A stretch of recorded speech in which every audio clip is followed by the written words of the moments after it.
Brillanti Musicals, kull nhar ta' ħamis fit-8:30 dejjem fuq One. Propju ġurnata qabel tidħol fis-seħħ l-inizjattiva ta' stabbiltà fil-prezzijiet ta' madwar 450 prodott essenzjali tal-ikel, il-Partit Nazzjonalista ħareġ mill-ġdid jattakka l-ftehim li se jkompli jħalli aktar flus fil-bwiet tal-Maltin u l-Awċin la darba ummirat li jiġġieled l-isfida tal-inflazzjoni.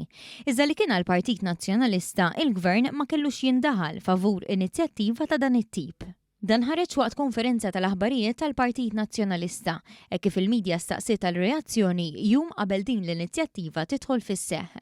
Fit-tweġiba tiegħu il-kelliem responsabbli mill-kwistjoni għall-għoli tal-ħajja Ivan Castillo għalhekk. Settur illi f'ebda ħin ma kellu għalfejn il-Gvern jindaħal fih. Din id-dikjarazzjoni ma kienx ta' darba. Ftit tal-jimilu il-Partit Nazzjonalista din id-darba permezz ta' Ivan J. Bartolo ta' 6pm għalhekk. L-Onorevoli Silvio Xkembri qed iħabbad bid-bib, qed jitkellem man negozjanti li jimportaw l-ikel. Għalfej, għax qed jieħu inizjattiva biex jara kif se jraħħas il-ħajja. Ma tistax toħroġ hemm barra u lin-negozjant tgħidlu ara x'ħadd tagħmel ħadd raħħas il-prezzijiet.